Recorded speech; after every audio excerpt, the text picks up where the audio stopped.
Hello and welcome to Learning Music with Pat.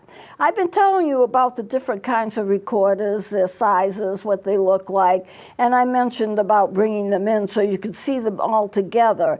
And so what I've done today is I've brought in the major types of recorders that are used professionally, and I'll show them all to you. Now there are 6 types that are used professionally. I have 5 of them, but the 6th one, the great bass, is so huge and costs thousands of dollars, and I was not able to buy one. Even if I bought one, I'm not sure I could handle it because they're heavy, they're huge, they're taller than I am, and a lot of people have to play them standing up.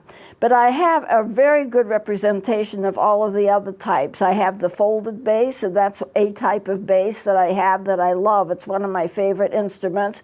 Now, before we begin that, though, when I talk to you about the recorders, I'm always holding them up, and I'm telling you about things I do in the back with the thumb hole in the back, which of course you can't see, so it's kind of hard to do both at once, so you get an idea as to when you half hold something or take the thumb off from the back and so forth. Well, this is a new instrument to me. This is a Japanese Stansby Jr., so I imagine that it is probably a student model instrument, but it is a C melody recorder, plays very well, made in Japan. But the thing they've done and the reason I brought it in was if you look in the back, there's no question where that tone hole is in the back.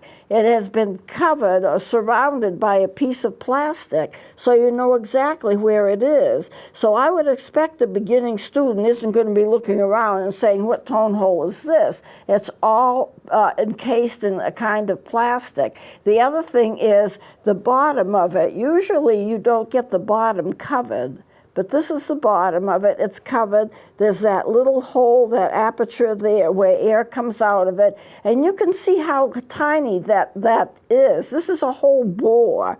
This is a whole tube. And the air that comes out is really just that tiny place.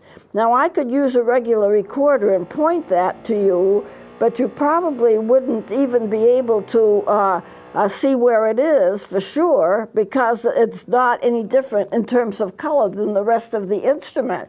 Like, for example, if I take this recorder, well, you can see the hole, but the hole is not very big. And in the darker instrument, it is encased in plastic, so that is important for you to be able to understand that.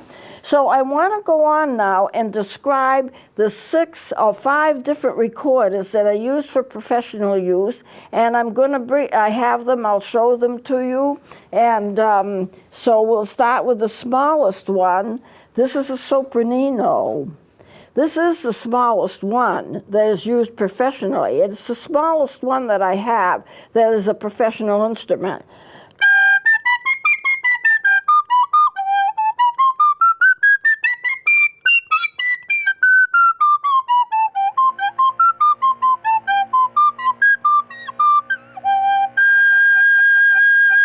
So this is the tiniest one. It's 9.5 inches long. It's in the key of F. It's very high pitched.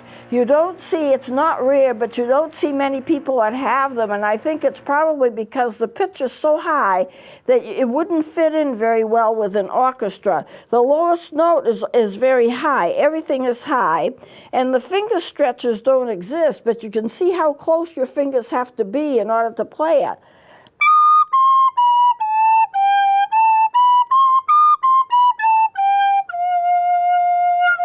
That's the lowest note of the instrument. It's in the key of F, as I said before, 9.5 inches.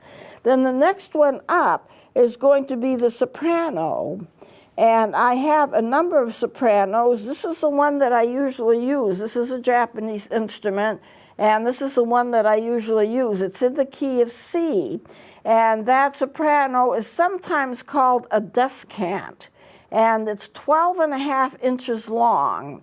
And you can play a tremendous amount of music. And the thing that's good about it is that the finger stretches are such that there's a little space between the fingers, but there's not a lot of space. Yeah, that's wonderful. Look at that. When I first start teaching, I teach the 6 notes of the C scale, starting with the B and then I go down to the A, and then the G, and then the F, or if it's a Baroque instrument, I cover this as well, F, and then the E, and then the D, and then the C would be the lowest one. You can see a little bit there.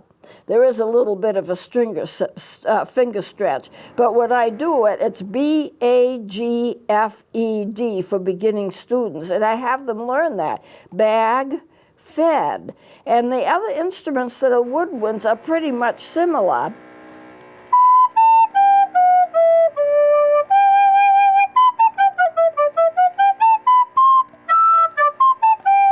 And the finger hole in the back, which is hard to see on this one, but you can see it, I'm taking my thumb and sliding it down if I want it to be half holed, and that gives me octaves. So for example, I can play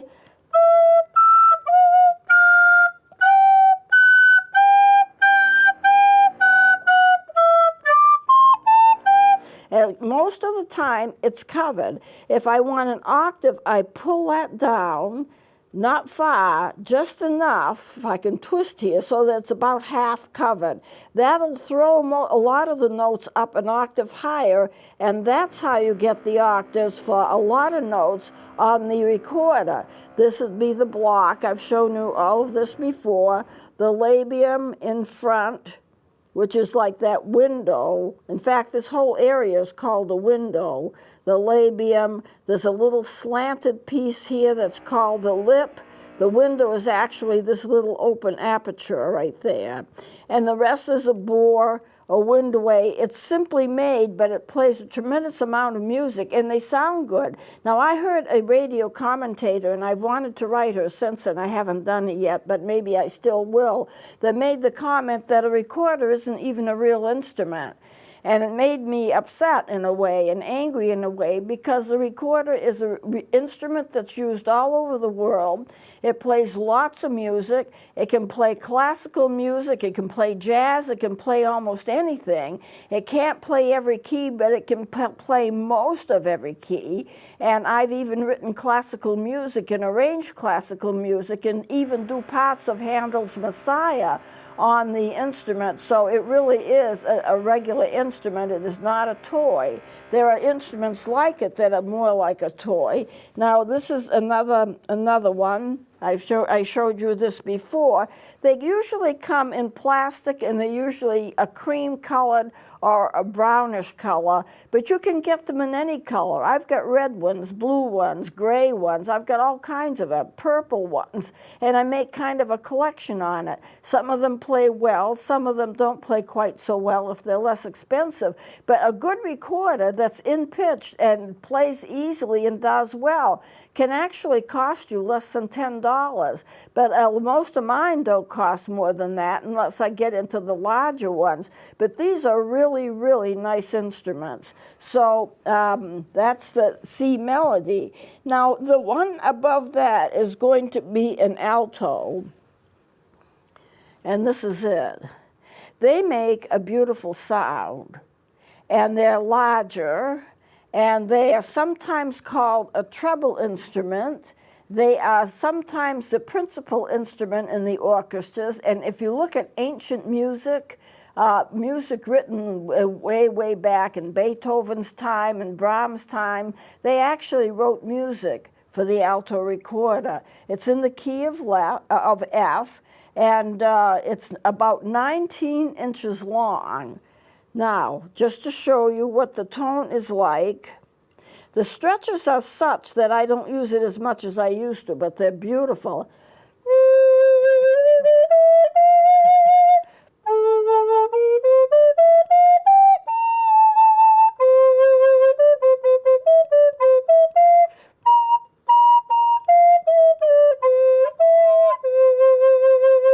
I've had people tell me that this is their favorite instrument, and I don't wonder. It can play a lot, but you have to remember that if you have short fingers, or if you're a beginner, or if you have arthritis, it's going to be a little harder to play. Not because it's hard to play, but simply because of the fact that the fingers can be stretched. I had a little incident with this one where I had been practicing and the fingers are stretched, and I do have some arthritis. And this fourth finger, as I was playing it, I heard a crack. And I had pulled the entire finger out of its joint. And it was disabled for quite a while. I still don't use it a whole lot. I never went to the doctor. Yeah, I eased it back into the joint and then used a compression glove, but it was painful for a long time, all due to the finger stretches. Now, if you're younger, it's not going to bother you because if you don't have arthritis or anything like that, it's not going to bother you. This is a beautiful instrument, and I've used it a lot. But because of the finger stretches, I've had to hold back a little bit on it. Now, they do come. I have another one with me. I actually have 3 of them. So here's another alto. They all sound beautiful. They all play well. And sometimes I prefer to bring the light-colored ones in rather than the darker ones, simply because it's a lot easier to see the tone holes. And if I look in the back, there's the tone hole for the octaves right there. And if it's a Baroque instrument, as this is, you won't be able to see it. I mean, I can see it from here, but right above that tone hole is a tiny, tiny B. And it's the same color as the instruments. It either has been imprinted in it. Now let's see, right here, right above my finger. I can see it a little bit. I can feel it, you know, it's like a little nub there.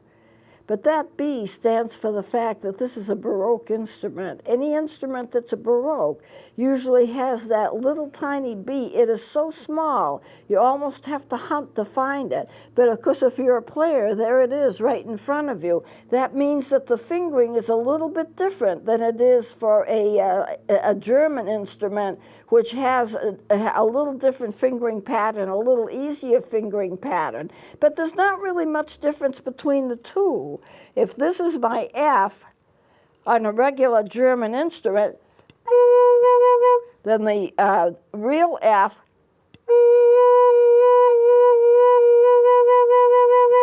you can tell the difference. The Baroque instruments are a little bit better in pitch, but they both, if you're playing something no one would hardly ever notice, but it's a Baroque instrument, so it should have the Baroque fingering. So as I said before, on these altos, 18 or 19 inches long.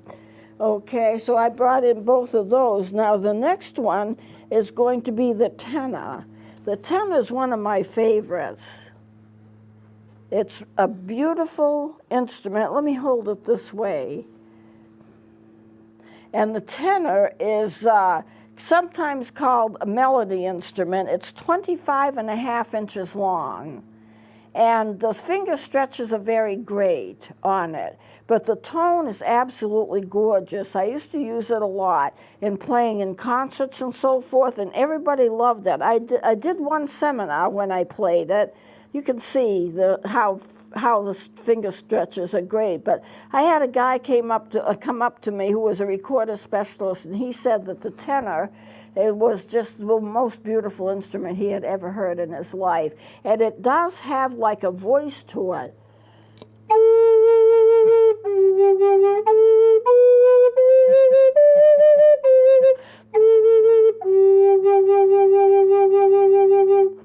It's a really beautiful voiced instrument. Now, wooden instruments, when they get older, they sometimes lose their voice a little bit, and they can revoice them. I think they go inside and they reshape the inside of the bore, because if they're wood, they could do that. They can't do it with the plastic, but they can do it with the wood, and they can reshape it or work with it so it gets its voice back. Too bad they couldn't always do that with people. It would be good. So anyway, here it is, and large. I've done it before, used it before in concerts. It does have one key. this one key, if I press this key, this one goes down. And the reason it has that key is that you would never be able to stretch your hands enough to be able to cover all of the keys. You just wouldn't be able to do it. It's too much. But this is the tenor. I have a couple of these tenors. I've never seen them in cream color. Now, this is my bass. It's called a folded bass. And here it is, one of my favorites. I still use it a lot. I've used it in playing with funerals and so forth. I've used it in playing in church services. I've used it very recently. Now that bass is 36 inches long, but you see it would be taller if this folded part, this is why it's called the folded bass. If this was straight, it would be, of course, a lot taller. So you're talking about 36 inches long. It's in the key of F, and it does have quite a few finger stretches in it. So when I play it, I have to make sure, like for example, this goes down because I couldn't stretch my hand any further. It's a beautiful instrument.